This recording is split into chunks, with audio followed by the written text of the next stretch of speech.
mi faala yon heɗito ɗo par rapport e ko woni feƴƴude kon France ando manipulation wonɗo on hande ɗo contre France na defandugol ɓe mi woni ko defandugol an o pauvre citoyen jo tawɗo on tiye à risque tiye exposé parce que hiɗa naade de guerre mo tawata na guerre ma an hiɗa manipulisé ɗa manipulede hiɗa utilisé de e guerre mo tawata ko guerre goɗɗo goo waɗugol guerre na probléme kono rassure wondema guerre mo wonɗa e wadde on ko guerre ma an c'est à dire wota goɗɗo ƴettu jungo maɗa gon yaha nangoya boddi wota ƴakka jonñiƴe mi yeetinoke en ko waɗno ko Maghreb fewndo ɓe inni ɗo ɓe attaqude wo ko immigrant ɓe clandestin minne wattana yila moƴƴa guerre wonɗo on hakkude capaɓe ɓen e kañum israélien ɓe ɓen wota ɓe yollu e nder ton ha naaten ton e guerre mo tawata na guerre meɗen guerre wonɗo hakkude kemitɓe ɓen tawɓe ɓen hiɓe ini wo ko ɓe panafricain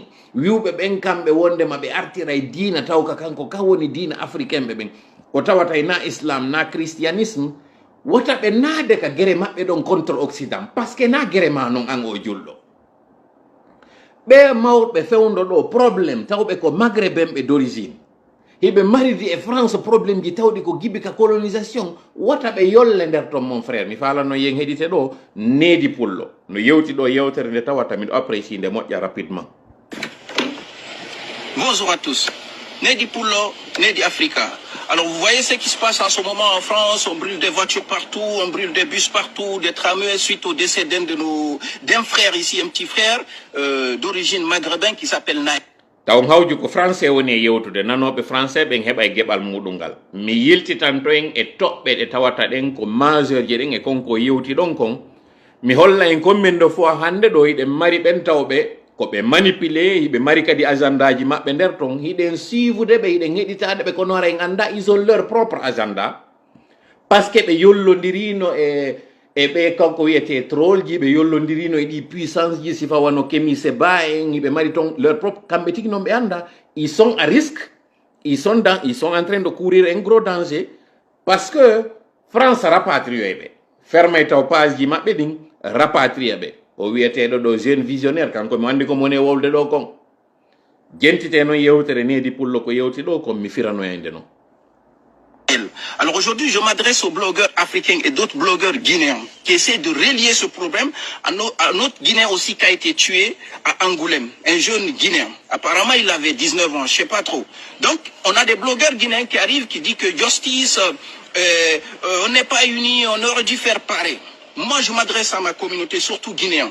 Le combat des banlieusards ici, ce n'est pas notre combat. On n'est pas né dans les cités, on n'a pas connu toutes ces histoires-là. Nous venons de l'Afrique, on a des objectifs ici. On est chez quelqu'un, quand il est assis sur les fesses de quelqu'un, il faut accepter les odeurs qui sortent de là. Je m'adresse à ces pseudo-blogueurs, les gens que vous appelez vos meilleurs blogueurs, vous leur donnez des prix. Le gars qui s'appelle soi-disant Big Soul avait fait une vidéo en criant ici, justice, je ne sais pas quoi, il se prend pour un justicier. J'ai rien contre ce frère. Mais de grâce, les gars, le frère là, il vient de débarquer en France. Big Soul n'est pas à l'aéroport. Il vient de débarquer ici. En 2018, il ne connaît pas beaucoup le système français. Il ne connaît pas ce qui se passe ici. Pour comprendre tout ce délire-là, toute cette manipulation, les amis, il faut vivre des années en France pour comprendre qui a programmé ça. Qu'est-ce qui se passe? Pourquoi Naël a été tué? Qu'est-ce qu'ils sont en train de préparer par la suite? Donc ce n'est pas les Big Soul, les Oustaz Maïn Kangessa qui viendront vous dire ici que nous les Peuls, on n'est pas... Que surtout Oustaz Maïn Kangessa, mi fala e watta ila e mo moƴƴa. Big Soul, je sais qu'il est en train de faire ce qu'il est en train de faire. Je ne lui en veux pas, je sais aussi que par rapport à Oustaz Maïn Kangessa, je peux le comprendre. Mais Oustaz Maïn Kangessa, hande ɓe jonnayɓe ɗo geɓal moƴƴa. Parce que s'il y a un titre mo doit itede hoore maɓɓe taw Oustaz on. Au titre ɓe portimo de manière éhontée et c'est une usurpation de titre ɓe one wadde. Min artinota ko noon hande maɓɓe ɗo. Hande je vais être très sévère envers lui. Pourquoi? Identité.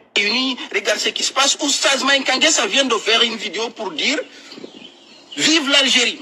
Est-ce que le combat des Maghrébins c'est ton combat toi le noir? Rip à ce petit-là. Il est mort de façon vraiment violente. Il ne fallait pas qu'il décède. Mais le combat des Maghrébins, ce n'est pas le combat de moi, le Guinéen. Moi, je le dis en haut et fort, c'est pas mon combat. S'ils se battent là-bas, ils crament les voitures de tous les banlieusards, qu'ils soient maliens, qu'ils soient guinéens, tous ceux qui sont nés en France, ici, dans les cités, ceux qui nous appellent, nous, les blédards. D'ailleurs, ils nous aiment pas en ce moment, ils arrivent... Je sais qu'il m'attaque même parfois. Mais je sais que c'est de bonne guerre. Ça arrive. Mais cette fois-ci, je suis à 1000% d'accord sur lui, sur sa sortie. Pas de faire des vidéos TikTok pour dire pourquoi nous on arrive ici, on réussit pendant que eux ils sont dans les quartiers. Toi, le petit Africain demandeur d'asile, mineur isolé, ne te prends pas pour wesh wesh ici et rejoindre ces groupes-là. C'est pas ton combat, t'as d'autres combats à mener pour ton pays là-bas, notre pays, l'Afrique, man. C'est pourquoi je fais des vidéos, je parle de rêve africain. Je m'adresse à tous les jeunes. Encore, rip à ce jeune. Même la maman là en ce moment, elle est manipulée. Vous vous êtes pas posé la question. Comment ça se fait que des t-shirts, des trucs, des sonos ont été préparés en quelques minutes pour faire cette manifestation? Qui est derrière tout ça? On appelle ça l'ordre par le chaos. J'ai pas dit que j'ai toutes les informations, mais méfiez-vous à ramener ce problème-là dans notre communauté Peul. Les Peuls, nous, on a notre combat à Hamdallah et l'Axe là-bas. Et aujourd'hui, on a beaucoup de jeunes qui ont fui l'Axe, qui sont venus ici, qui sont protégés. Surtout qu'au parti d'homme, il faut aller voir là, mais de ma révélation, vous allez vous prendre la tête. Handedo, nous sommes à un gros risque en Guinée, plus particulièrement en Omusito en Pullo. Hida waddindiri de côté jiɗi fo an e ɓe tawɓe ɗo hande no wernuma hiɗa dogi probléme ji ɗin ka axe hiɗa fuuti ndiyam ɗan ka maayo hiɗa fuuti ɗon ka kanka désert arɗa hewtuda e leydi ndi tawata on ko ɓe innata kon sumo suudo yonday ñemete ɓe innay noon kadi puute e naayo tewto ñebbe ƴawa hiɗa woni noon hande ɗo manipulé ɓe accuɗa ɓen ka ɓaawo taw hino wowlanama haalaji goo. Par la France aussi. Maintenant, c'est pas parce que la France t'a protégé ici. Tu vas te prendre pour un petit wesh ici. Tu vas rejoindre les jeunes des cités là. Déjà, on les connaît ici. Il faut habiter dans les cités pour comprendre qu'aucun père de famille aujourd'hui ne voudrait avoir ses enfants dans les cités parce qu'on sait ce qui se passe. On sait comment les jeunes là sont violents. On sait comment les jeunes là pissent dans des ascenseurs. Je n'ai pas dit que Naël était ça. Ne modifiez pas mes propos. Mais je m'adresse à ma communauté guinéenne surtout ici. Le combat des banlieusards n'est pas le combat des jeunes migrants. Nous, on est venus pour se chercher. On a nos familles. On doit envoyer de l'argent. On doit gérer beaucoup de problèmes. Laissez-les aller cramer là-bas. Donc Big Soul, de grâce frère, tu connais pas d'ailleurs, tu connais pas l'Europe, bro. Tu viens de débarquer. Tu es le prototype du vrai blédard encore. Mais comme les Guinéens pensent que c'est vous qui pouvez donner des informations crédibles, ils sont capables même de vous donner des prix pour dire que ce mec-là, oui, il a le prix du meilleur blogueur. Bro, arrêtez ces conneries-là. Oussaz Maïnkangue, ça c'est un illettré. Quand je dis illettré, même en matière religieuse, Oussaz Maïnkangue, ça n'est pas quelqu'un de calé. Récemment, il y a 3 mois de ça, Oussaz Taïb, que vous connaissez, l'un des meilleurs Oussaz en Guinée, avait fait une vidéo. Il a dit, un musulman qui n'est pas cultivé aussi pour comprendre le monde, ce qui se passe, la géopolitique, la géostratégie, le monde d'aujourd'hui, qui n'a aucune culture générale, qui n'a jamais lu la Bible, qui n'a jamais lu le shintoïsme, qui n'a jamais touché la Torah, qui ne comprend pas tout ça, c'est impossible pour lui-même d'être tolérant envers les autres. Et bien, musulman doit avoir une culture générale ouverte au monde, accepter les autres cultures, les voir sans les juger, être tolérant tout en appliquant sa foi. Mais ce grand Oussaz, le gros là qui habite en Espagne, là, que tout le monde vénère ici, des fois il insulte les femmes, peut les appeler aux jeunes peuls. Moi ça me plaît pas hein, qu'ils s'attaquent aux femmes peuls. Mais il ne fait pas qu'insulter, il oppose les communautés les unes des autres, il oppose même les gens de la même communauté musulmane. À savoir, mais écoutons-toi. Maintenant, je m'adresse encore une fois. Tu sais que, je vais dire ça un peu à la fin. Il a dit quoi, l'andi de Soukka. Il a fait ni doubi madi. Il n'a quoi, wesh de joka pa iko ikoiro. Yau joka be wadon bugo don kaye. Ma jokom Big Soul, fi fait wara kunkun. Gentite do, révélation mon mari mon yeton ko par rapport et comparti undo. Audio no juuti mi wada no yayomo. Pour faire plus simple wata juutu pandi. Parce que il est mari ko développer moƴƴa par rapport et mama yao. no gasa on wattani la moƴƴa noon fewndo ɗo France communiqué ji buyno waɗude ka ɓe innata ɓe recrutude guinéen ɓe fi tournugol film ji no gasa on yiɗum ɗo. À votre avis on posa les questions ko on ɗum tawi fewndo ɗo industrie du cinéma français on no intéressé moƴƴa e ka guinéen ɓe ɓen on posali hoore mon on question, on posali hoore moɗon question particulièrement e nder ko tawata cinéma français on hande no intéressé e communauté guinéenne on particulièrement an o pullo ɗo. Vous vous êtes jamais posé cette question comme par hasard? On posali hoore moɗon question hande ɗo la plupart des migrants, c'est-à-dire que les jeunes non accompagnés, si ka waɗama statistique on en Europe la plupart ko guinéen ɓe, la plupart ko fulɓe, et de surcroît inne ko iwɓe Mamou, ko iwɓe Telimile, ko iwɓe Labe. Onon ɗon sikka ɗi statistique ji ɗo fof kamɓe France ɓe jogaki ɗi, Europe ɓe jogaki ɗi. Pose mon hoore mon on question moƴƴano. Awa o suka waraɗo harana o nahel ɗo oya suka wiyeteɗo ko Alseyni Camara waraɗo ɗo. Kama ko on hande ɗo eno e juuɗe kañum immigration française o. Parce que yewtere nde o yewtuno nden ka kaydiji makko ɓay o ari o landike kaydi. E ɓay o warama ɗo yimɓe yaltuɓe ɗo ino nanga revandikugol justice fi makko, min komi kawo makko, min komi bappa makko, min komi nene makko, min ko baba makko. Ka kaydiji makko o wiuno kanko wala nene wala baba, ɓe fof ɓe warama ɓe maayi. Joni noon ɗum ɗo wi'ama waɗama e kaydi ndi o signi. Seedeɓe ari seeditike ñande audience makko wondema himawɓe makko ɓe warama. Kaydiji iwi lagine adduɗi holli hi wondema hay mo convocano ɗum ɗo e ɗum ɗo fof no woduno. On ware tun yimɓe yalta inna menen ko ɓe siɓɓe makko meɗen andunomo ɗum ɗo meɗen andunomo ɗum ɗo projecteur ji ɗi noon hande kadi fewtinama e lagine.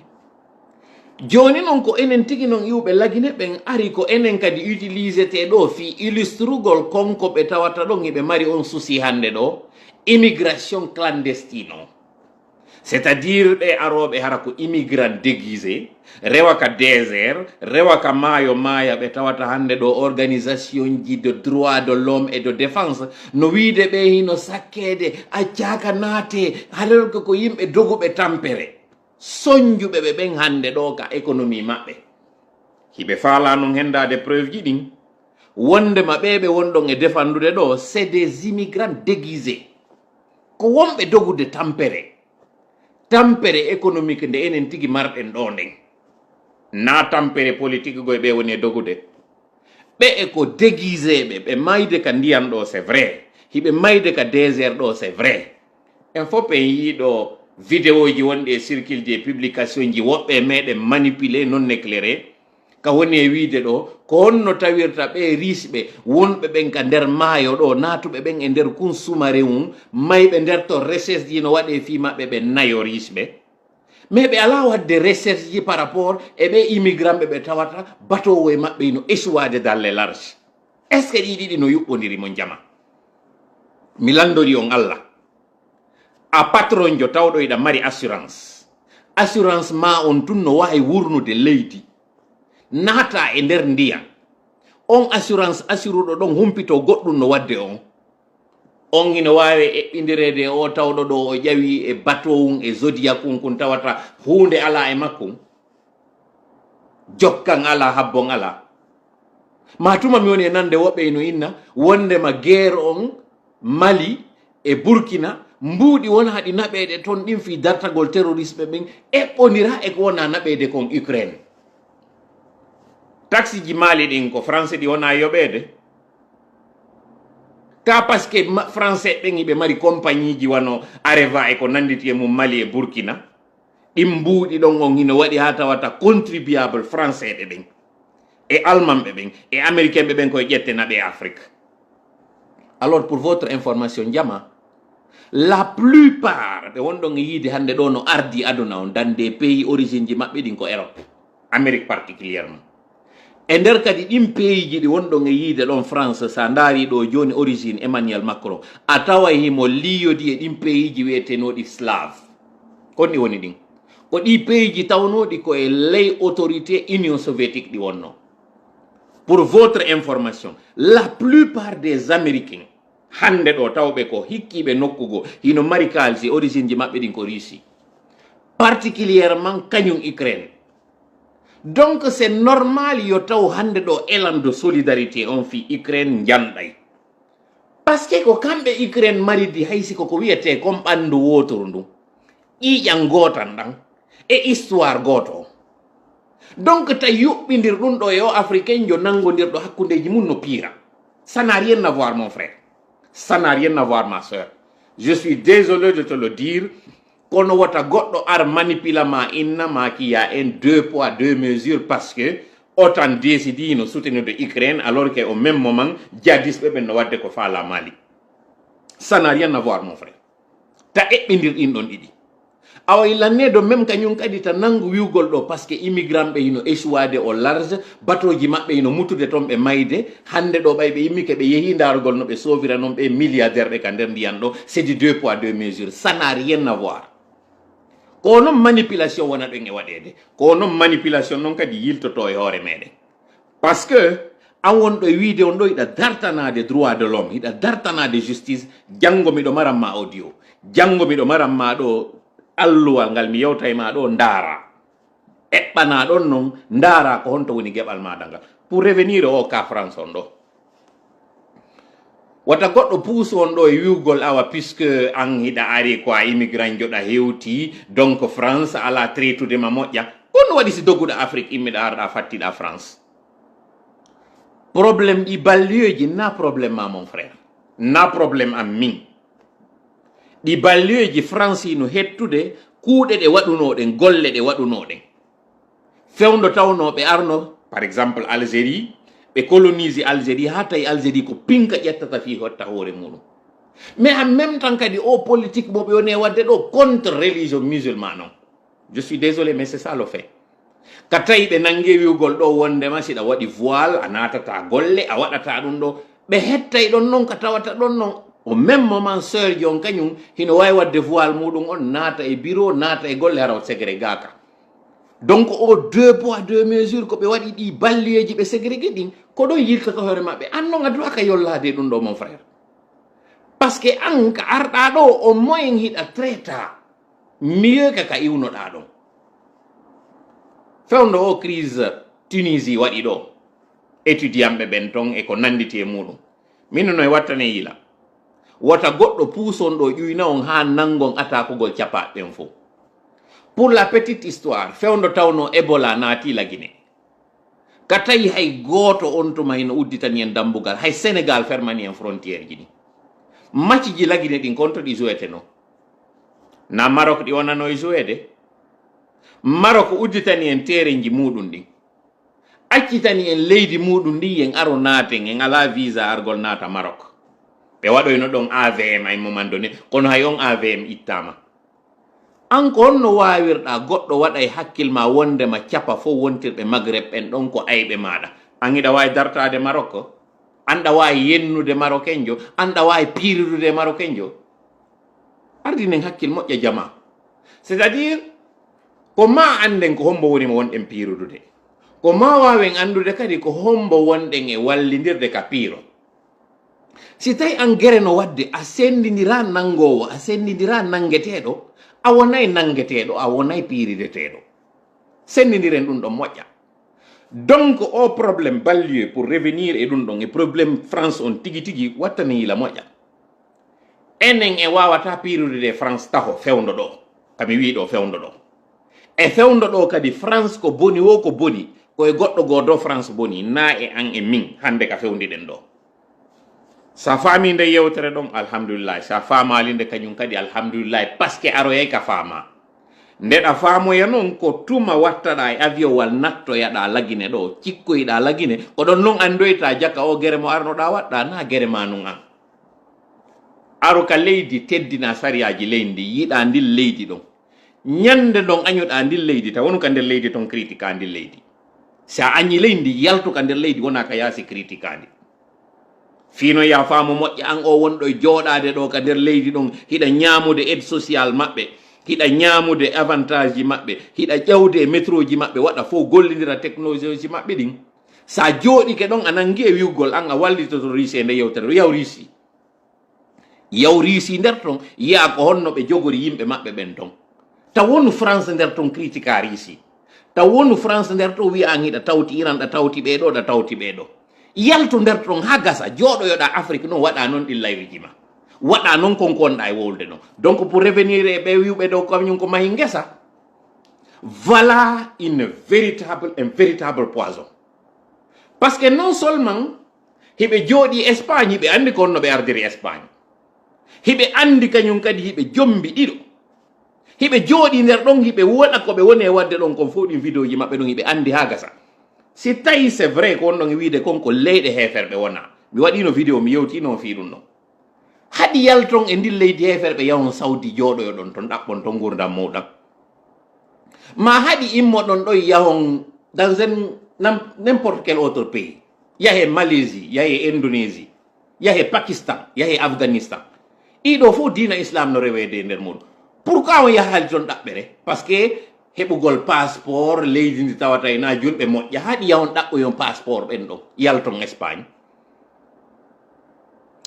si tawi ko gonga onon iɗo wonani Algérie hakkunde Espagne e Algérie woɗɗodira lumbela kunkunɗo yahon Algérie jooɗoyɗon to wonon ton hara on wonali Espagne ɗon wi on hiɗon defandude algérien ɓe ɓen yahi Algérie nder ton so yehi on hewti Algérie on jooɗike ton on ƴetti o renonci ɗi kaydiji ɗi jogi ɗon ɓe ɓiɓɓe moɗon ko woni yaade l'école ɗo on ala yoɓude tuma jooɗoyɗon Algérie ton woɓen ɗon yoɓani on ɓiɓɓe ɓen ɗaɓɓuɗon gurdam muɗum ɗan ton on tuma noon min mi hooloto on tuma mi anday noon ko on sincére mais pour le moment démarche mon o wona sincére Ceerno Mamadou Barry on wona sincére so nani noon laamin ha ulay wala min ha ulay ko koko won ɗon e wadde ɗo pire toujours on yaltinay konko wiyete kon fawda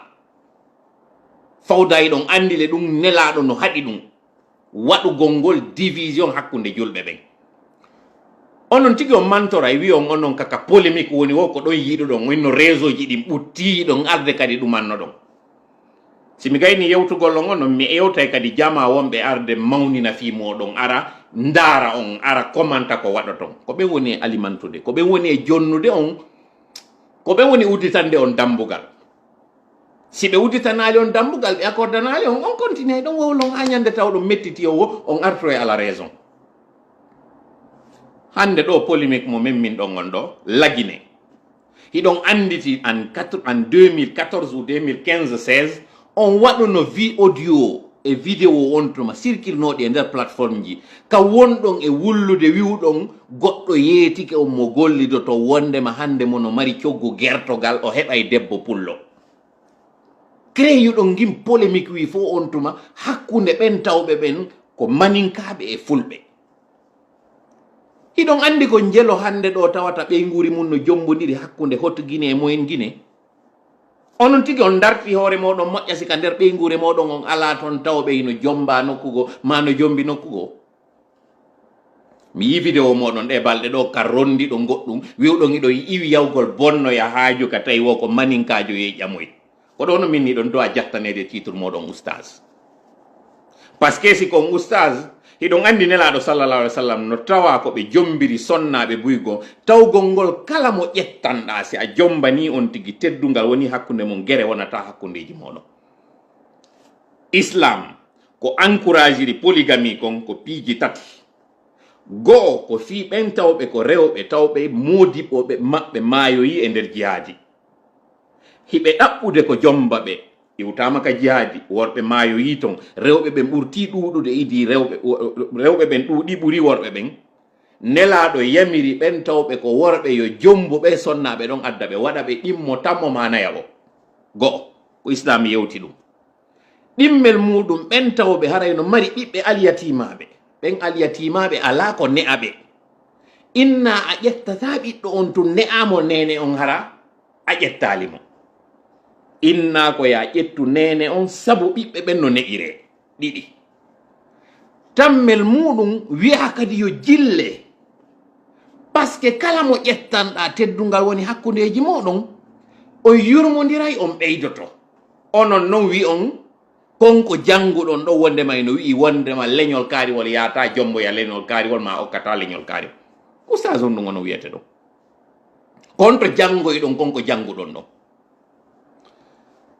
hande ɗo mi faala mi toro non communauté on fop je vais m'adresser à vous sincèrement so nani hande albalawuji wonɗi e wadde ɗin e nder communauté meɗen o que ça soit ka réseau sociaux ji ka ça soit déjà hay ka jooɗodiral o sifa wano Mamed Bari en ka jonna parole inna yo yewtu yewta e inde leñol yewta e inde diina alors que ɓe ala yewtude e inde ni len ni l'autre ko inde maɓɓe kamɓe personnel ɓe woni e yewtude mais puisque non nanoɗo kañ nde yewtere ɗo wo yiiɗa ara ka commentaire ji ɗo wiya longue vie à vous vous avez raison c'est tout à fait vrai ɓe inna e mentalité pullon ko ɓeeɗo sakki en haɗi hendoɗen ko faalaɗen à savoir on ɗum heɓugol ɓuttuka leydi teddine par ce que koko ɓe woni e wolde ɗo kamɓe ɓe sikka ko e nder cabinet ɓe naati ɓe jooɗi ɓe wooli goɗɗo nanata alors que noon ɗi vidéo ji maɓɓe no siiva fulɓe no ndaarude ɗi